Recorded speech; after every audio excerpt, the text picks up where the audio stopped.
Hey, welcome everyone to another episode of Beyond the Case. This is a podcast where global leaders from Harvard Business School's OPM community join in a personal capacity. They share the real lessons, life principles, mental models which go behind building enduring companies. Today's guest is Pedro Thompson. Welcome to the show, Pedro. Thank you so much for making the time. And if you'd be so kind to introduce yourself, speak about your background so the listeners know who the guest is today. Great, Sohin. So thank you for me. It's a pleasure because I love the OPM program. For me, it's one of those experience that is a life changer experience.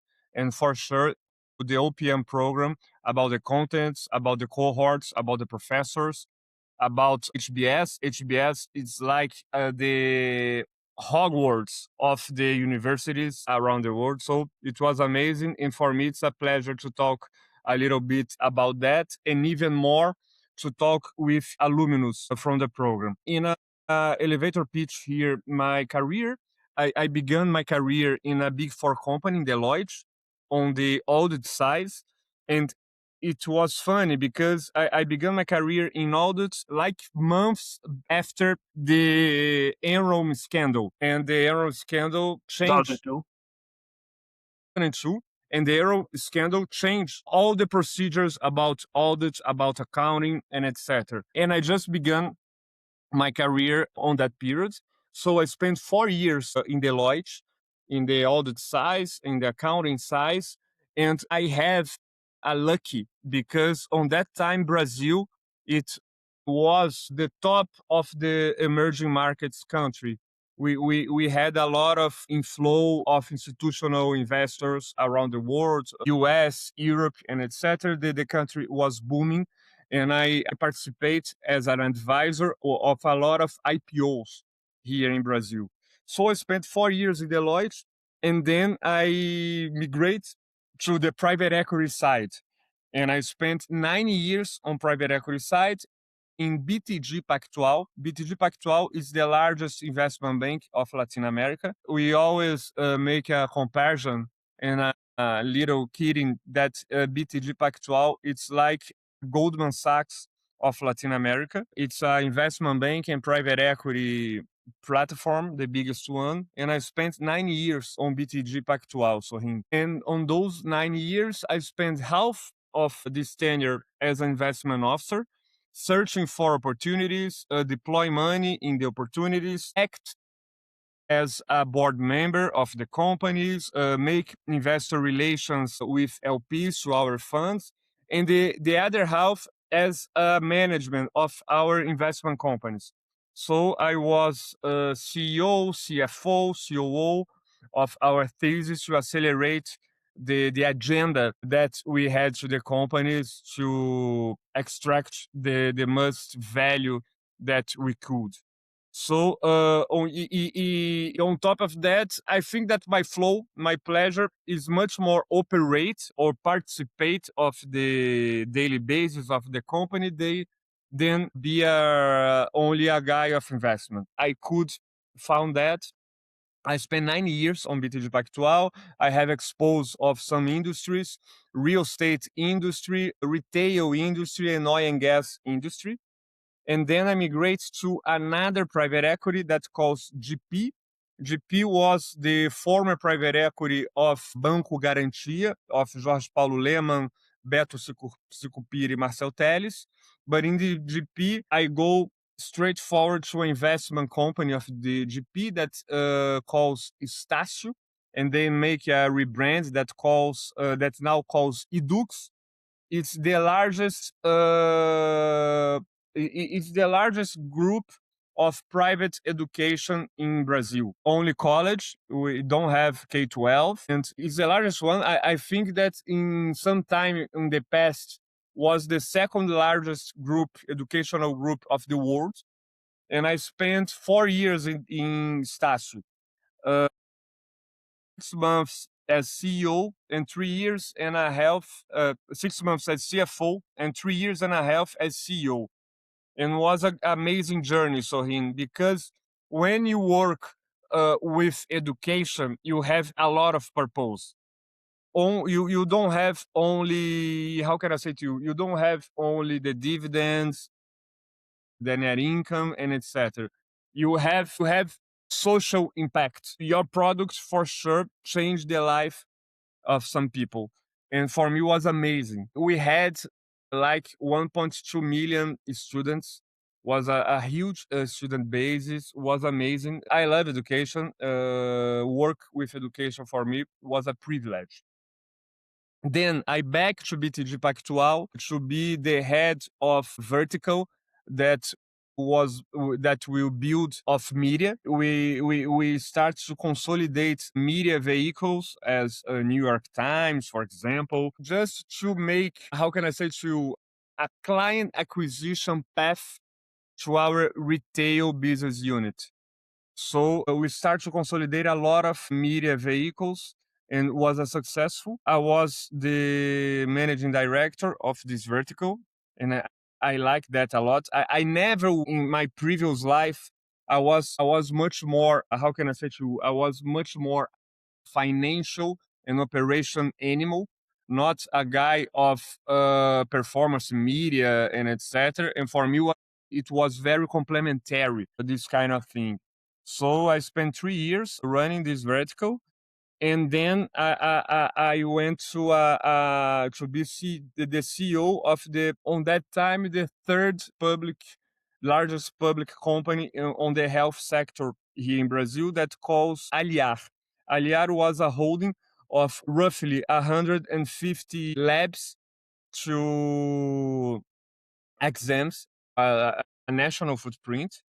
And I spent 3 years over there as a CEO. And then a year and a half ago, almost 2 years, Dato and Bia, my partners, they founded Tuesday Capital, that is asset management, alternative asset manager. And I joined them like 3, 4 months after they founded the company. And I'm the CEO of the company, the investment company. Dato is the CIO, and Bia, she is the COO. And it's been an amazing journey. Here on Tuesday, we manage investments on the, like, in terms of platform, in terms of investment framework. We are very active in our investment thesis, but as a private equity, or even more as a pipe fund, act by the governance, act by as a board member, and it's been amazing to turn the key of to be always an executive, and now much more as entrepreneur. My partners, they have much more skill as entrepreneur than me, and they helped me a lot, and it was amazing journey.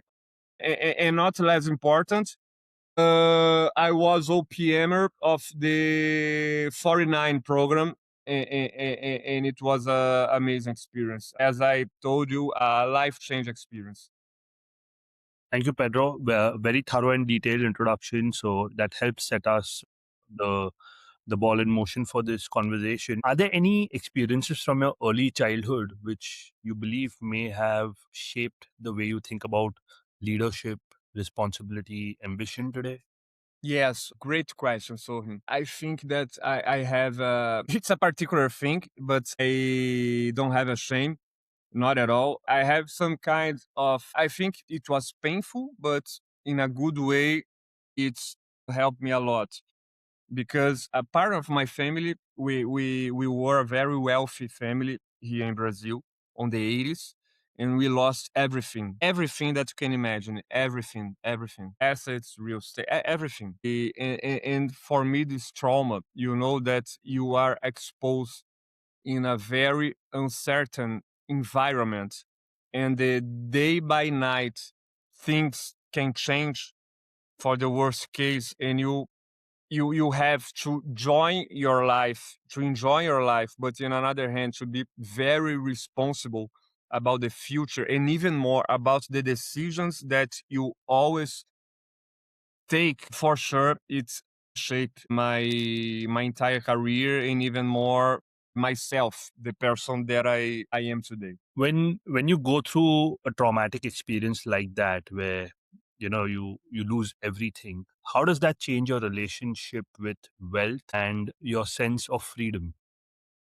Amazing, amazing, Sohin. Amazing, amazing. There is. It's not a religion, but I think it's much more in the philosophy way, the Stoicism by the Stoic guys, as Marcus Aurelius and in Rome, for example, that wealthy, that money, assets, it doesn't mean anything. What really mean is you with yourself and even more with people that you love. You'll be connected. You'll be always in the enough side and etc. And I think, Sohin, that in the journey of the life, you need the enough. You need to enough in terms of wealth to have a good life, to give a good life for your kids, for the people who you love.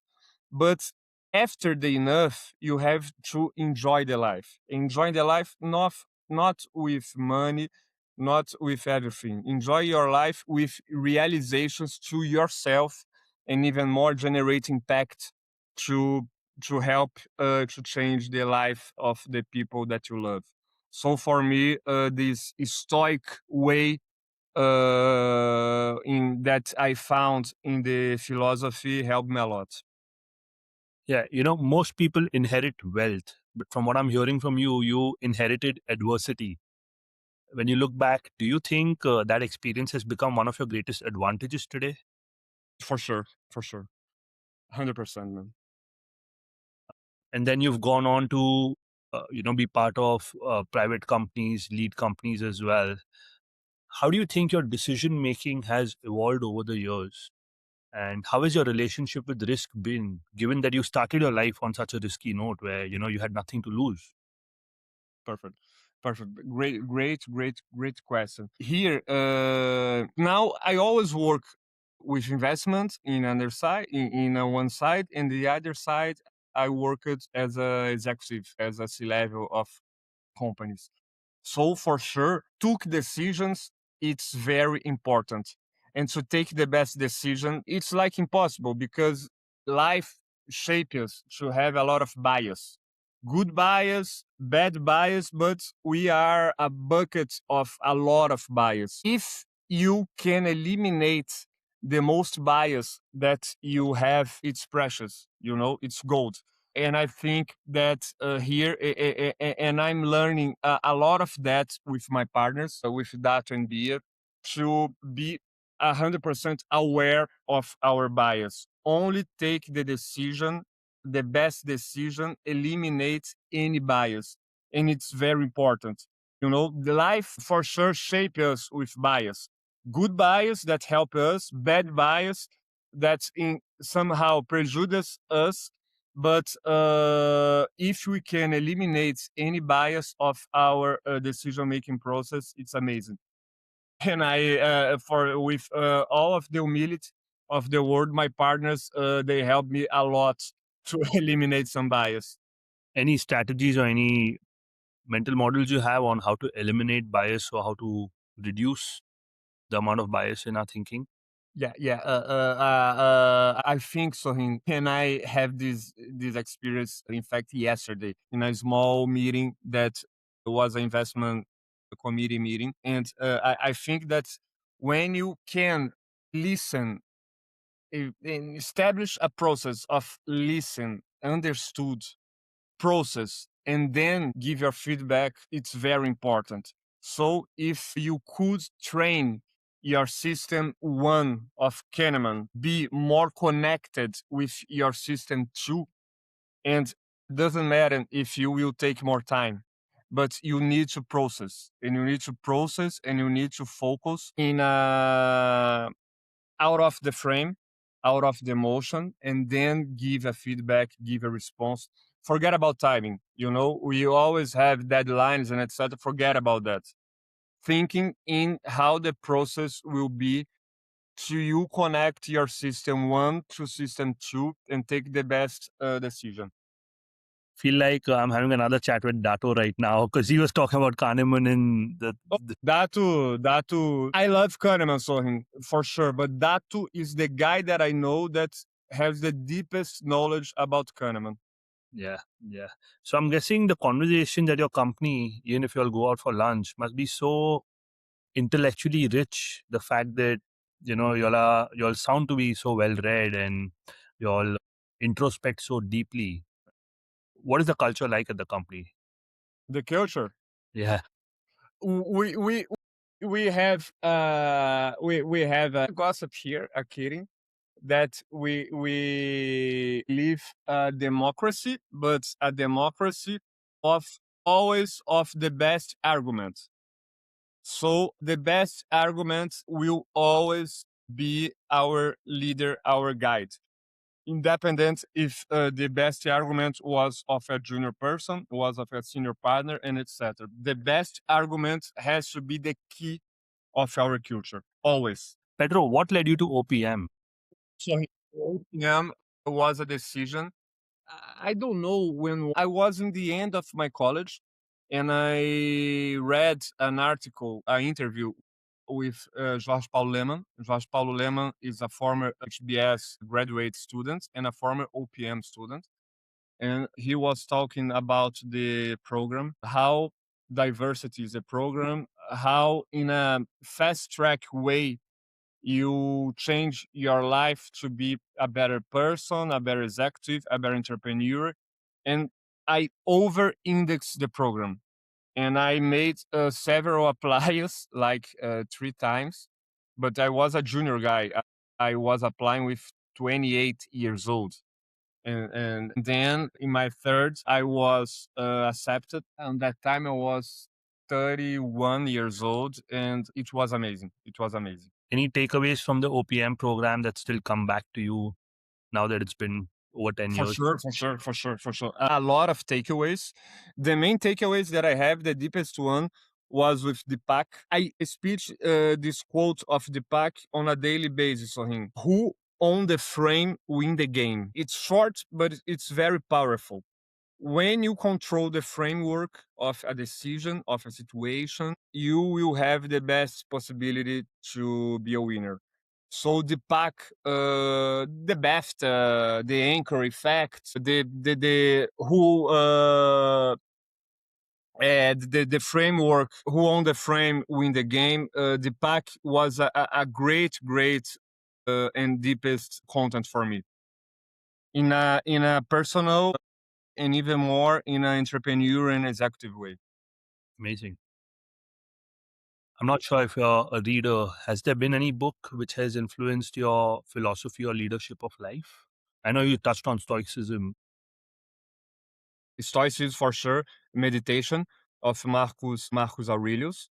It's the book that guide my life in a very in a difficult times of my life when you have to think, eliminate the noise, only focus in things that you will aggregate good ways to yourself. So meditation of Marcus Aurelius for sure helped me a lot in a turbulent times of my life. And I have two books that I love. The first book, it's a very hype book, but for me, it's amazing. That is The Outliers of Malcolm Gladwell.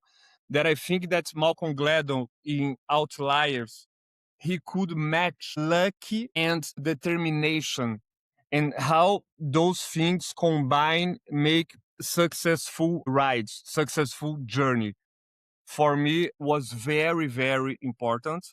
And another book that I love, I love, it's a romance book, but with a lot of emotion, with a lot of turnarounds and etc. That is Dostoevsky. I like Russian books, but Anna Karenina, it's an amazing book that you have everything. You have ups, downs, emotions, sentimentals, and etc. So Anna Karenina for sure, in a very different perspective. That is the Russia culture. For me, it's an amazing book too. Thanks, Pedro. I have one last question for you.